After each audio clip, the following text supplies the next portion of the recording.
Hey, welcome back. I was playing some Surviv today and I died quite a lot actually, which made me think about the fact that I'm really not that good at this video game. And I've devoted hours and months of my time to this video game, and yet I'm still defeated by other people. And these people, I think it's fair to assume, have also devoted lots of their time to the game so that they can suck less and get beat by a lesser portion of players. Video games are like a pyramid scheme where you start from the bottom and devote time and energy so that you can acquire the skills and knowledge to climb the ladder of skill until you reach the top. But the catch is that there will always be more people to edge, and because of this, people will devote much of their time and will to climb a seemingly endless pyramid of better players.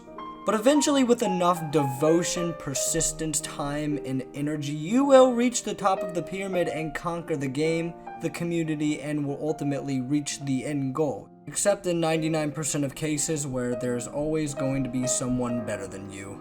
And no matter how much devotion and persistence and time and energy you put into this game to reach the end goal, you will never surpass the elite level of players who have devoted more time, have more of a natural skill advantage, and who will a majority of the time whoop your skimpy little ass. But don't be discouraged, because for most people the end goal of playing a video game is not to be the best, but to derive a plethora of joyful emotions from having fun. And maybe since you decided not to devote as much of your time, energy, and mental capacity to this video game, you have opened the door for activities with much more meaningful end goals. Maybe you finally wrote that book, or started a bird farm, or started going to the gym to acquire the big muscles. Maybe instead of playing this video game, which once took many of your hours, you have invested your time in studying law, and are now on track to be a lawyer, the first in your family. And now you are the first person in 6 generations of your family line to make the modern day equivalent of 6 figures, and your end goal has led you much further than the man who has finally reached the elite level in Black Ops 4.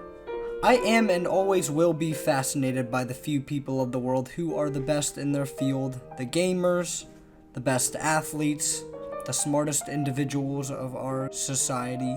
But ultimately, I think it is shallow to assume being the best at something is a reasonable and important goal for most people, because it is both hard to accomplish and in the end will probably not lead to a happy ending, but rather an endless struggle to a happy ending which is simply too challenging for you to acquire. So instead, I think that you should devote your life to finding hobbies that make you happy. Play video games every day for hours, but not because you need to be the best, but because the temporary enjoyment of playing that video game is important. And because happiness is the most important thing to living a well-fulfilled life. Join a club soccer team, but not because you have to be the best on the team or in the league, but because you enjoy kicking balls and hopefully kicking people in the balls sometimes too. I quit YouTube for a very long time because YouTube was once an exciting voyage of making stupid, fun videos for a small audience, but it became a routine of trying to gather a large audience and please other people. So that's why I'm back. Because I long for the joy of making videos and editing them and putting them on the internet for other people to commentate on. I enjoy that. I think just the takeaway from this video is always put yourself first. Make sure you're happy, and anything that comes along the way is good. That's all I have for this one. Take it easy.